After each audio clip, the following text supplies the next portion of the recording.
जैसे कृत्रिम रूप से षड्यंत्र पूर्वक कोरोना था, वैसा का वैसा षड्यंत्र ये लंपी भी है। जैसे जल पानी नीर एक है, वैसे ही धरती गाय प्रकृति तीनों एक है। ये पर्यायवाची शब्द हैं और तीनों एक दूसरे से जुड़े हुए हैं। इन तीनों को हम जब तक नहीं समझेंगे और इनके समर्पण के प्रति नहीं करेंगे तो विनाश सामने तांडव नृत्य कर रहा है। आज प्रकृति का जो विकराल रूप जो बन रहा है वो इन तीनों के साथ में जाति करने का, इनके साथ एक तरह से बलात्कार करने का और इनके साथ में जो है बहुत बुरा व्यवहार करने से ही ये सब बातें हो रही हैं। आप देखिए धरती का विनाश हो रहा है, धरती का विनाश नहीं रुकेगा तो प्रकृति का विनाश कैसे रुकेगा, और प्रकृति का विनाश नहीं रुकेगा तो फिर गाय बिना कैसे रुकेगा। तो ये गाय लोगों को समझनी पड़ेगी।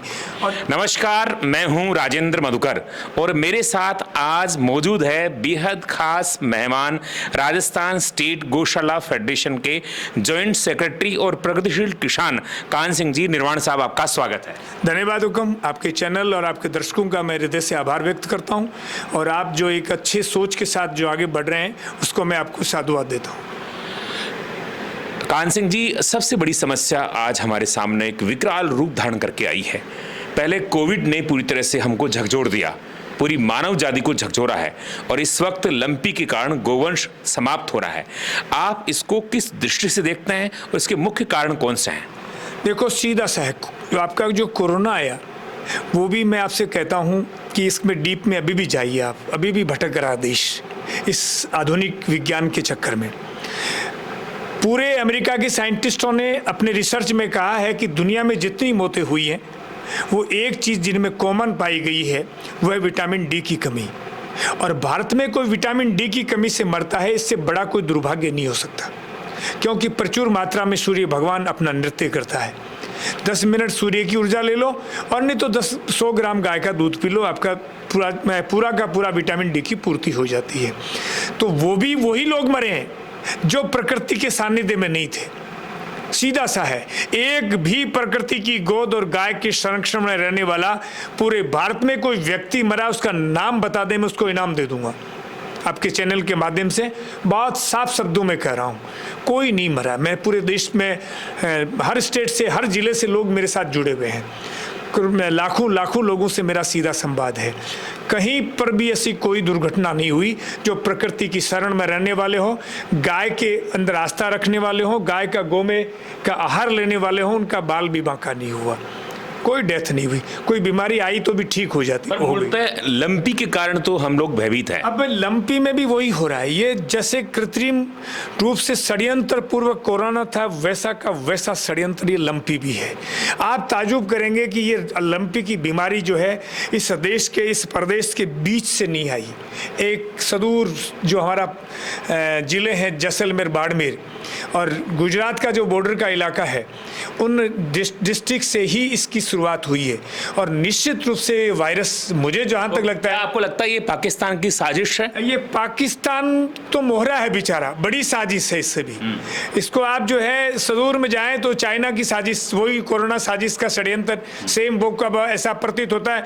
और सरकारों को इस विषय में जो है अपनी जो है उसमें रिसर्च करना चाहिए, इसकी जानकारी लेनी चाहिए। हम तो किसान हैं, हमें जो लक्षण प्रकट होते हैं वो आपके सामने प्रकट कर रहे हैं। तो ये सब पूरा षड्यंत्र पूर्वक हुआ। लेकिन जैसे प्रकृति की गोद में रहने वाले इंसान का नहीं बिगड़ा, वैसे ही प्रकृति की गोद में रहने वाली गाय का भी नहीं बिगड़ेगा। इनके साथ में भी हम जाति कर रहे हैं।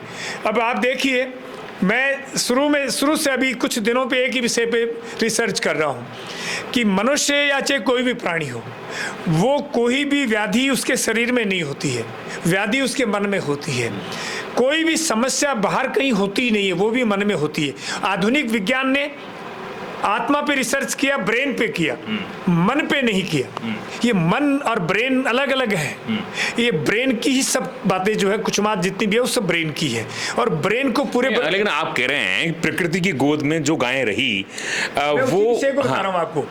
ब्रेन को ठीक करने के 2 स्रोत हैं। शुद्ध वातावरण, पूरा जगत और पूरे शहर जो है नेगेटिव ऊर्जा में रहते हैं। सीमेंट के पहाड़ पूरे नेगेटिव ऊर्जा छोड़ते हैं। गाय के गोबर से घर लीपे हुए हैं तो पूरे दिन 24 घंटा 365 दिन पॉजिटिव ऊर्जा छोड़ेंगे। तो पॉजिटिव ऊर्जा के साथ में जो वातावरण रहेगा उसमें रहना। और गोमय, गाय के गूंत गोबर दही से बना हुआ जो आइटम हो, अन्न जो उनसे पैदा हो रहे, गाय के गूंत गोबर से जो अन्न पैदा होता हो, वो शुद्ध आहार खाने वाले लोग, उनका मन कभी विचलित नहीं हो सकता। उनके मन में, उनके शरीर में कोई व्याधि नहीं आ सकती, ये गारंटी का विषय है।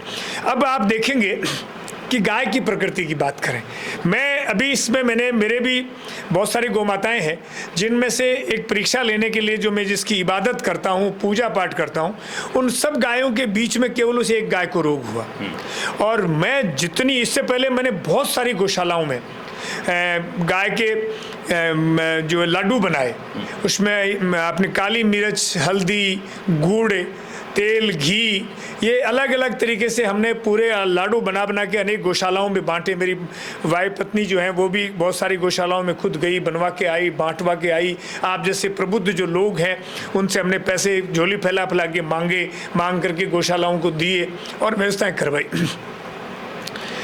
लेकिन हमारी गायों को भी सबको खिलाया हमने, लेकिन उसके बीच में से एक गाय के हुआ। वो 10 दिन में मैंने मेरी ज़िंदगी में किसी प्राणी की आज तक किसी की इतनी सेवा नहीं की होगी, क्योंकि मेरे माता पिता तो भी इतने वृद्ध नहीं हुए, 80-85 साल के हैं, लेकिन अपना बहुत शानदार दैनिक निर्वहन करते हैं। तो मेरे जीवन में पहली बार किसी प्राणी की मैंने इतनी तन्मयता से सेवा की। हम पूरे परिवार के लोग हमने उसको नुहाना धुआना, काढ़े, जितने काढ़े बताए, जितनी जड़ी बूटियाँ बताई, हमने सब खिलाई और सब काम किए। और उसके बावजूद भी वो 10 दिन के बाद मैं अपनी सेवाएं लेने के बाद सकुशल, उसके चेहरे से भाव से कहीं प्रकट नहीं हो रहा था कि शरीर छोड़ेगी क्या। हमने फिर एलोपैथी का भी सहारा लिया। मैंने कहा आखिरी पता नहीं मन में रह जाए कि एलोपैथी बचा सकती है। ये एलोपैथी की कहते हैं ना, उसमें जादू, उनके लिए भी बता रहा हूँ। हमने सब उपाय किए, लेकिन उसका शरीर शांत हो गया। और मुझे मेरे घर में उस दिन रात को चूल्हा नहीं जला और मैंने यहीं इसकी समाधि दी है। उस पर मेरे हैसियत के अनुसार मैं वहाँ उसका जो है पूजा स्थल बनाऊंगा, उसमें इबादत पूजा। मेरे यहाँ किसी देवता की कोई पूजा नहीं होती है। मैं बहुत नास्तिक सा आदमी हूँ, 33 कोटि देवताओं को मानता हूँ, लेकिन वो पूजा किसकी करता है? फोटोओं में और कागजों में नहीं और मूर्तियों में नहीं, मैं गाय में मानता हूँ। 33 कोटि देवता गाय में ढूंढता हूँ और गाय की पूजा करता हूँ। तो मेरी वो पूजा करने वाली गाय थी। अब उसकी बछड़ियाँ, उसकी 4 पीढ़ियाँ मेरे पास हैं। तो उसने अपना पूरा बड़ा परिवार छोड़ के गई है। उसने मुझे एक नई सीख दी कि तू नए विषय पे काम कर। मैं पिछले दिनों शाकंभरी के जंगलों में गया। मैं गया तो वहाँ अनेक गायों के ये बीमारी मुझे पाई गई। 10 दिन बाद मैं फिर गया। मैंने मंथन किया कि इन गायों को कैसे लड्डू बना के या क्या खिलाया जाए। मैं 10 दिन बाद में फिर गया कि देखें कि इनको कैसे खिलाया जाए। तो मैं गया तो सब गायें ठीक थी। मेरी सब लोगों से अपील है कि गाय के बीमार होने के बाद में उसको कुछ भी नहीं खिलाए। वो अपनी मर्जी से खाए पिए, छोड़ दो खुली उसको। वो अपनी मर्जी से। गाय क्या करती है कि हम तो बेवकूफ़ी करते हैं, हम बीमार होते हैं तो खाते हैं, और प्राणी जितने भी हैं वो जब भी बीमार पड़ते हैं तो वो खाना बंद कर देते हैं। ओह, ये बहुत अच्छी बात आपने कही। इसका रीजन क्या है, इसका प्रयोजन क्या है? इसका प्रयोजन है कि उनकी जो शक्ति खाने पचाने में खर्च होती है वो रोग से लड़ने में खर्च होती है। तो वो रोग से लड़ बैठती है और ठीक हो जाती है। तो हम उसको जबरदस्ती जो काढ़े, वो जड़ी बूटियाँ खिला रहे हैं ना, वो उसकी नेचर को डिस्टर्ब कर रहे हैं। इसमें एक ही अपील है मेरी, ये गाय शरीर की बीमारी से नहीं मरती है, इसके गला घुटता है, एक नमूनिया बनता है जिससे कफ बनता है, उस कफ से उसका गला घुट जाता है, उससे मरती है, सांस नहीं आता। उसके लिए मेरी तमाम गोपालकों से, जितने पशुपालन वाले हैं उनसे मेरी अपील है कि आप सुबह शाम दोपहर में गाय के गोबर के कंडे लें और उसमें हल्दी, नीम के पत्ते, अजवाइन, दाना चीनी और पुराने जूट की बोरी का खाया, इन चीज़ों को मिला करके और धुआं से उसके नासों में लगाएं। ये दिन में आधा घंटे रोज़ 3-4 बार करें और उसके शरीर पे गाय के कंडों की जो राख है वो बिखेर दें। इसके अलावा मेरी अपील है, मेरा अनुभव है कि आप कुछ भी नहीं करें। मेरे उसके बाद में एक बछड़ी की हुई, तो ये बछड़ी अभी आप देखेंगे उसकी हालत भी हो गई थी कि 2 दिन नहीं उठ पाई, तो मैंने उसकी रस्सी निकाल दी। अब वो हमारे ग्वार में, मूंग में, बाजरे में खुली चल रही है, उसकी इच्छा हो जो खा रही है और एकदम ठीक होने को आ गई है, खुली फिरती है, दिन भर चढ़ती है। क्या इनमें भी संक्रमण होता है जैसे कि जब कोरोना हुआ मनुष्य में? नहीं हो रहा है। वो मेरी बछड़ी चारों दूसरी गायों के पास फिर रही है और जो गाय शांत हुई वो सब गायों के बीच बैठी थी।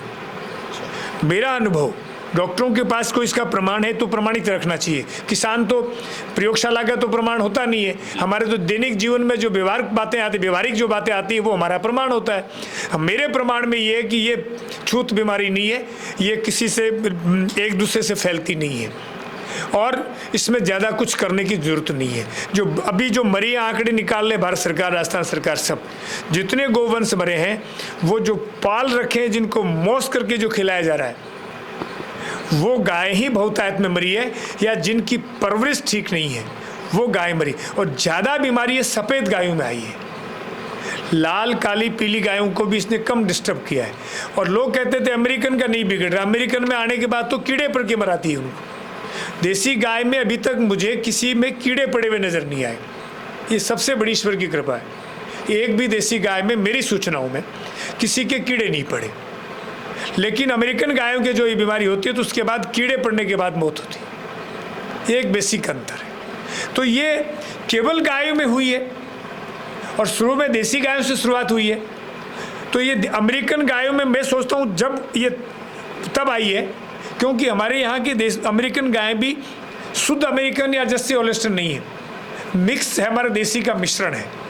तो उस देसी के मिश्रण की वजह से उनमें गई होगी, बाकी षड्यंत्र तो देसी गाय का, क्योंकि विदेशी लोगों को पता है कि देश को सुरक्षित रखने में कोई विज्ञान और डॉक्टरों की देन नहीं थी। ये कोई बैम टारगेट केवल देशी गाय क्यों था? ये लोगों ने कोई बैम पाल रखा ना कि भारत सरकार के जो साइंटिस्ट है उन्होंने भारत की जनता को बचा लिया, ये बहुत बड़ा भ्रम है। इससे भारत को तो गाय ने बचा लिया। तो इनको पता है कि इसकी रीढ़ तोड़नी है तो गाय को खत्म करो। जो गायें निराश्रित है उनका क्या उपचार है? आपके पास में एक गाड़ी है और मैं आपको 50 लाख की गाड़ी मुफ्त में दे दूँ, 1 सेकंड नहीं लगाएंगे। पड़ोसी के हाथ जोड़ो से सड़क पर खड़ी करनी पड़ो, चाहे प्लाट पे कब्जा करना पड़ो, कहीं से हाथाजोड़ी करनी पड़ो, उस गाड़ी को तुरंत ले जाओगे, क्योंकि वो गाड़ी का महत्व समझते हैं आप। ये मन में लालच है और गाय की व्यवस्था इसलिए नहीं कर रहे हैं, बहाने इसलिए कर रहे हैं कि गाय का महत्व नहीं जानते हैं आप। ये मैं अक्सर लोगों से कहता हूँ, एक मुल्ला जी थे जिनके पास कुल्हाड़ी थी, चलती कुल्हाड़ी थी, पड़ोसी मांगने आया तो मुल्ला जी ने कहा दाढ़ी बढ़ाऊंगा। तो घर वाली सियाणी औरत थी, उसने कहा कि भले आदमी दाढ़ी का और कुल्हाड़ी का क्या लेना देना है। बोले तू चुपचाप बैठी रहे, न देने के 1000 बहाने होते चलते चलते चूंकि साक्षात्कार के अंतिम पड़ाव पर है, कोई अपील करना चाहेंगे आप युवाओं से, नागरिकों से?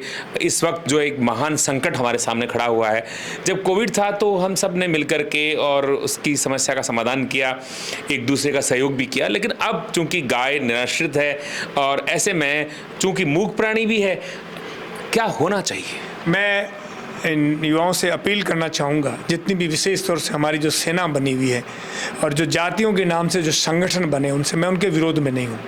मैं बहुत अच्छी बात है, युवाओं का बहुत हृदय से कदर करता हूँ, लेकिन मैं उनसे अपील भी करता हूँ कि कुछ काम जो है वो अपने द्वंद्व से उठ करके भी करें।